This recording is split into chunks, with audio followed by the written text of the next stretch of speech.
രാമ നാരായൺ രാമ.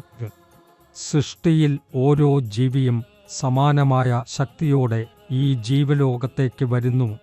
ചിലരുടെ ശക്തികൾ പുഞ്ചിരിയാകും, എന്നാൽ ചിലരുടെ ശക്തികൾ ഉദയിക്കാൻ സമയം ആവശ്യപ്പെടുന്നു. ഇവിടെ നടക്കുന്ന കാര്യങ്ങൾ വ്യത്യസ്ത വഴികൾ, വ്യത്യസ്ത മതങ്ങൾ, ആളുകൾ അവരുടെ ബുദ്ധി ഉപയോഗിച്ച് അവരുടെ ആവശ്യങ്ങൾ അനുസരിച്ച് ശേഖരിച്ചുകൊണ്ടിരിക്കുന്നു.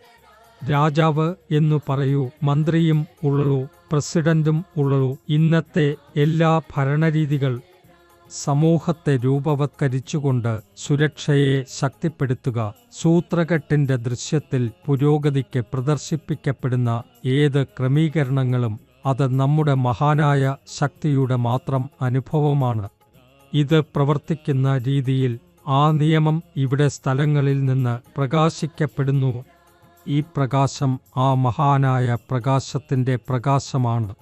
ഈ ജീവിതം എന്തിനാണ്? ഇതിന് എന്താണ് ആവശ്യം? ആ ആവശ്യം നാം അറിഞ്ഞാൽ നാം എളുപ്പത്തിൽ ആ പ്രവൃത്തി നിർവഹിക്കാൻ കഴിയും. എങ്ങനെ വന്നത്? എവിടെ നിന്നാണ് വന്നത്? എവിടെ പോകും? ഈ ചോദ്യങ്ങൾ എല്ലായ്പ്പോഴും ആശയവിനിമയത്തിൽ മറഞ്ഞിരിക്കുന്നു. എന്നാൽ പ്രകൃതിക്ക് ഒരു ലക്ഷ്യത്തിനായി ഈ നിയമം പ്രവർത്തിക്കുന്നു. അതിന് ഒരു മഹാനായ ലക്ഷ്യമുണ്ട്. അതിനായി ഈ സൃഷ്ടിയുണ്ട്. ആ ലക്ഷ്യം നാം മനസ്സിലാക്കുന്നില്ലെന്ന് പറയുന്നത് ശരിയല്ല. നാം വിവിധ രീതികളിൽ ചില ഭാഗങ്ങൾ മനസ്സിലാക്കുന്നുണ്ട്. നമ്മുടെ ശാരീരിക ആവശ്യങ്ങൾ നിറവേറ്റാൻ നാം മുഴുവൻ ശ്രമം നടത്തുന്നുണ്ട്.